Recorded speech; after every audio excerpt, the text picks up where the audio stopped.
Inflammation certainly plays a role in the genesis of the acute coronary syndrome. There is very little doubt about it. Inflammatory markers as such are not the pathogenic mechanism. So they are a marker of what is actually happening. They actually tell us about the mechanism that is in action, which is the inflammatory process, the atherogenic process. So the answer would be inflammation, yes, plays a major pathogenic role. Markers of inflammation are not markers of the pathogenic, are not part of the pathogenic process, but markers of the pathogenic process. Inflammation plays an important pathogenic role, and therefore there is a modest role for markers of inflammation in the clinical setting, particularly in subgroups of patients. Not quite sure that they play such an important role in the context of the acute coronary syndrome. Perhaps in other areas of ischemic heart disease they might. In relation to the other markers, markers of ventricular dysfunction, for example, like NT-proBNP, it has an important clinical role because it allows the assessment of the presence of heart failure, but also is able to guide treatment. So an important role for those markers.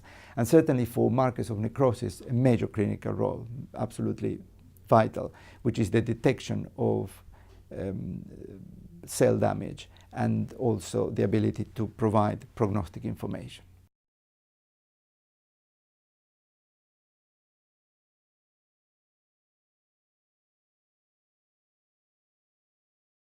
We have been working together with many other groups around the world very hard in trying to establish the potential role of inflammatory biomarkers in clinical practice. Over the past 10 years, I think we have gathered enough information to convincingly state that inflammatory biomarkers are biomarkers of cardiovascular risk.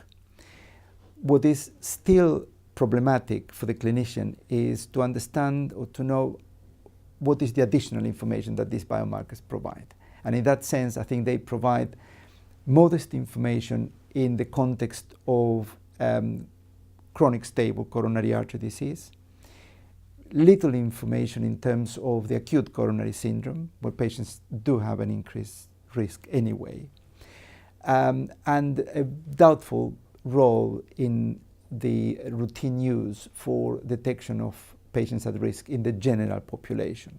Although this may be debatable because there are groups in America which are actually proposing inflammatory markers as important markers of risk in the general population. But I think that the evidence, particularly recent papers, are not supporting that 100%. I think there might be a niche, small subgroups in the general population that certainly might benefit from the use of these biomarkers, but by no means all the patients or all the sort of the population as a whole.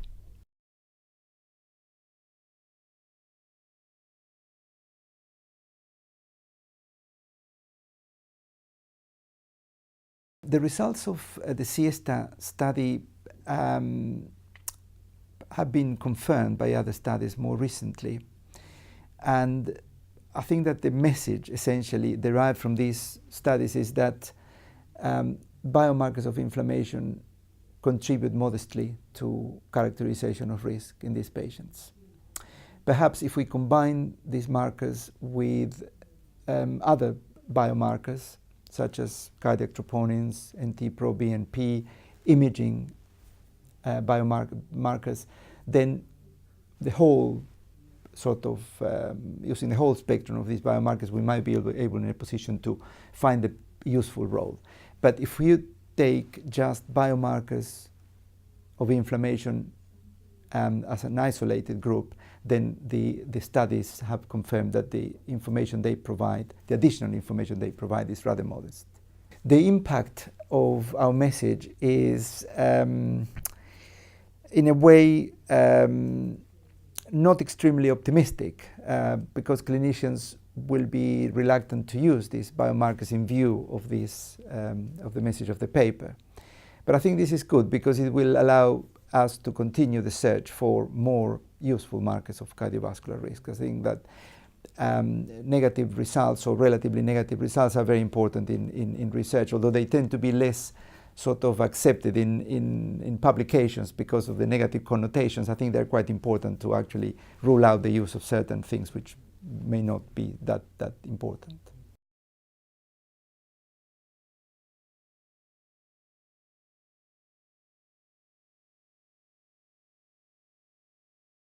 I think these are very exciting times because imaging in cardiology is growing very, very fast and providing very important information.